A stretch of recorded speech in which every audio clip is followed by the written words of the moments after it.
Hey everyone, welcome back to another episode of McCall Media TV, whereby in this episode I'm going to be talking a bit more like a theory on how you guys can take your businesses online and hopefully help see yourselves through as a solopreneur during this absolute global nightmare of the coronavirus.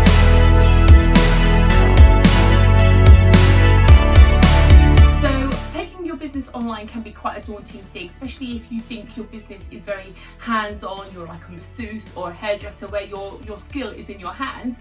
There are ways that you can help yourself. It might not be the most ideal situation in the world, but at least it could be something that helps ease you through. And that's what I'm going to talk about today, just to give you a bit of a sort of a top level sort of structure and plan of attack as to what's going on. Now, as you can see on my wonderful little whiteboard behind me, and I will flash it up on screen so it's a lot clearer for you, I have basically got a sort of a structured plan of attack in like 1 or 2, maybe 3 phases of how you can approach this, so you don't obviously have to face overwhelm and you get that I just don't know what to do kind of moment. Okay, so what we're going to do is I'm going to talk you through this right now, and hopefully this will make sense. And if you need some help, questions, comments, things like that, I've got your back over the next couple of weeks, and I'm going to be revealing all of that at the end of the video. So first things first, my whiteboard.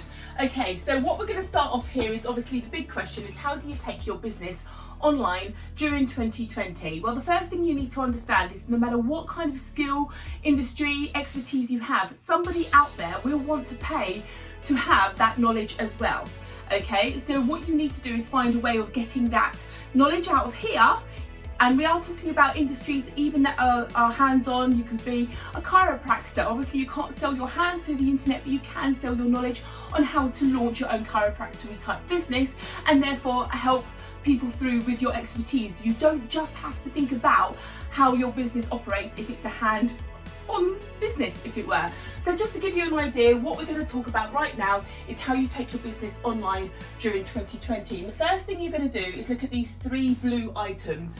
What I've got here is branding, logos. Obviously think about your business, who you're trying to attract, what colour schemes you're going to use. You ideally need a primary and a secondary colour scheme to complement each other, and you can easily go online and find some research as to what colour meanings are and how people respond to those different colours and what that could have as an impact, positive and negative, in your business. This is like a 2-minute task. You literally have to put meaning of colours into Google and bang, you'll have website after website, blog article after blog article giving you that inside tip, so you guys can do this. Okay. Then you're going to need to think about your websites. Most people think, oh God, I can't launch a website because I've got to get all of this content, I've got to get all of my service descriptions. Whoa, okay. This is how you do it nice and slowly. I'm going to be doing in-depth videos on my WordPress Wednesdays, which is literally launching this week. So I've got your back. I'm going to help you all the way through it step by step. But at the moment, I just want you to appreciate the top level concept, which is basically launching your site with just an About Us page, a contact page, making sure your social media links are on there, and maybe kind of like a bit of a mission statement and that kind of thing, because that way your website can evolve with you. You get a quality online presence instead of just a bland holding page. This website is launching soon, and then you can add in and add on one feature or tool or service or benefit as and when you can digest that and slowly progress. And don't forget, your website isn't like a printed brochure. There is never going to be an end product that is finalized. You can draw a line under it and move on. A website evolves. So where it is today or what you do now is going to be completely different in a month's time. So don't think, oh my God, I can't launch a website in the next week because I'm going to have to write about the thousands of services I offer. No, you don't. What you need to do is sit down and think about those services and what it is that you're going to be delivering online, and which of those are the most important to you right now that you can deliver quickly and easily through the internet, and which are going to be bringing in the most amount of money for your time and energy sort of input into those services, so that you can get the maximum return quickly. And those are the top, like maybe 3 services that you focus on now. All the rest can be added in later.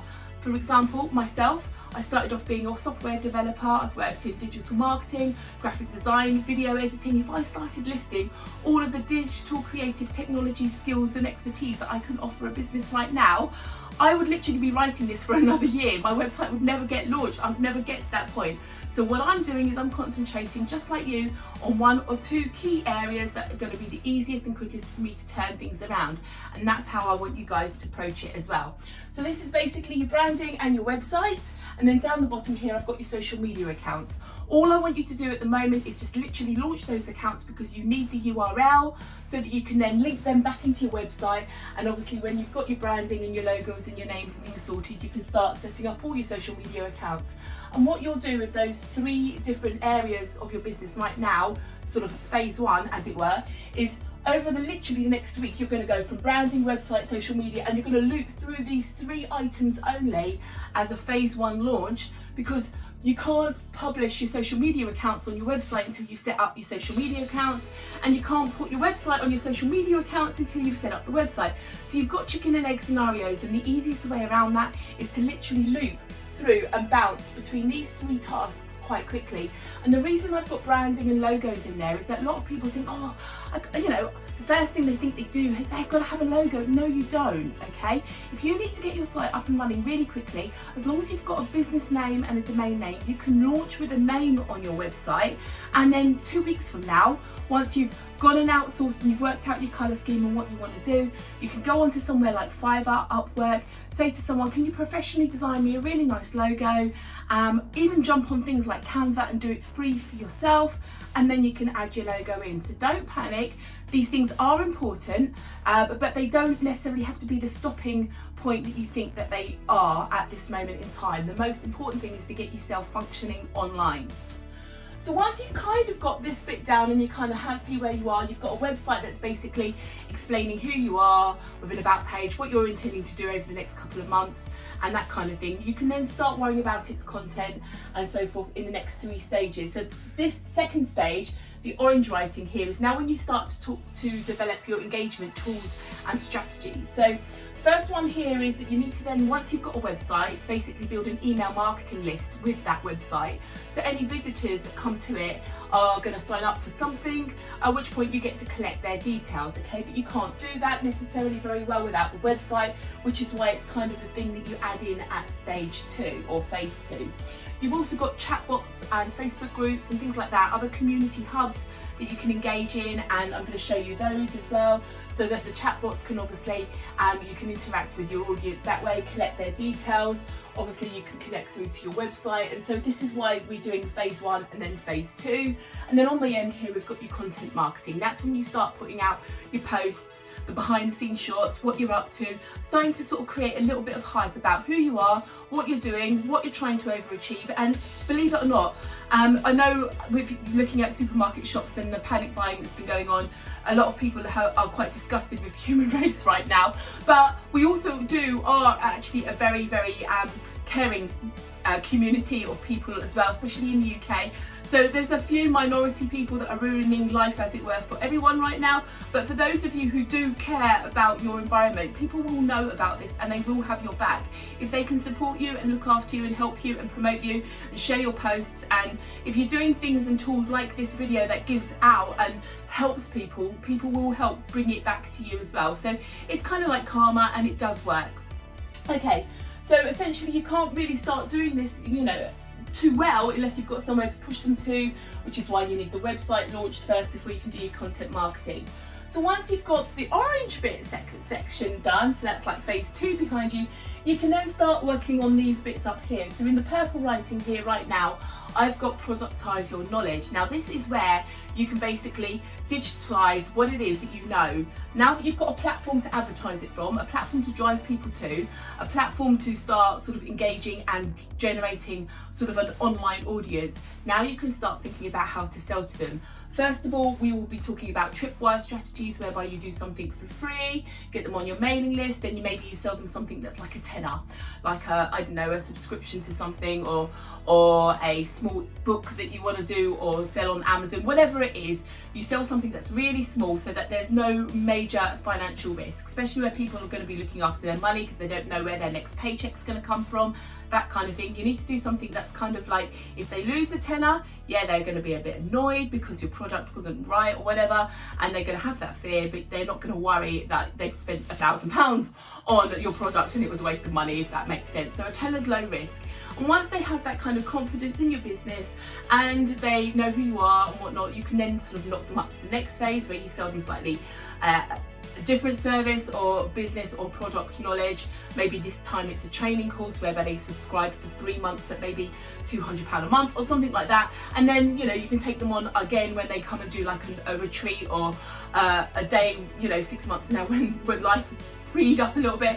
You can run an event of some sort and people can connect with you that way, and that's when you start selling the more bigger ticket items and prices of your services. But right now what you need to do is you need to think about how you can productize what's going on in here. Now there are lots of different ways of doing it. For me, literally over Christmas and New Year 2019 and the start of 2020, I had this huge plan of attack. I wasn't going to do any done for you services, and then obviously the coronavirus has come along and my entire ethos has just gone straight out the window. I've literally taken my entire business plan and gone no good to me now because life has changed and I have to work with the times, and I've got this skill set and it is something that can work online and I want to help people. So I'm changing my tactic quite rapidly right now, and so everything that I've done in my videos so far has changed. But the point of this is that if I can take my knowledge right now and share it with you through a digital platform, in this sense I'm using YouTube videos, but I could have easily chosen to do an Instagram TV thing or a Facebook Live. I've chosen my particular platform for my reasons. I will be teaching you how to choose and select your platforms when I talk about your social media accounts and where you need to focus. But this is something that you guys can do as well, and you can just start warming up your audience, because a lot of people will understand what I'm saying but still have that fear of website, how do I do that? I'm not a very good technical person. So there are lots of different things that I can still deliver to help support my clients, even though I'm not doing something hands-on. And the similar sorts of things for you. So let's take the chiropractor for example. I know quite a lot about chiropractic because I've used them for like 20 years, because I've had some problems with my back off and on because of a car accident when I was younger. But essentially they are hands-on. You cannot literally cut off your hands and sell them through the internet. You cannot pass that skill on. You can pass the knowledge on, but you can't really pass the skill on. It's something that is a technique that people literally master during the course of their lifetime. The older they get, they're more educated they get with their hands, and their hands start doing the walking and the work. So how do you productize that? Well, you're going to have other chiropractors that have just finished training, maybe thinking that they want to launch a business, and now they've got the perfect time. They might not have lots of income coming in right now, but they have got time and they could utilize that to plan their business, how they're going to go about life when they finish. So they've got opportunities there to help sell your knowledge and pass that expertise on. You could write a book. You could write things on how to actually look after yourself if you have got problems. You could do video demonstrations. I'm sure most people have generally people in their household, even if they're kids. You could, demonstrate how, not necessarily how to do things because you might have lawsuits, but how to look after yourself, postures, techniques, sitting at a desk, how to, look after your back and well-being. There are lots of things that you could talk about. So even if your business is hands-on, let's face it, you could be a hairdresser. Without clients to cut the hair, how do you earn a living? Well, I'm going to have to cut my hair during this 3 months. I'm going to have to cut my girl's hair. How do I cut my own hair? You could do how-to videos. How do I put it in a ponytail and just snip or whatever. You could do strategies, techniques, things, like idiot's guides to looking after your kids' hair or whatever it is. It could be nails, it could be fitness classes, whatever. There are things that you can do if you just let your imagination run.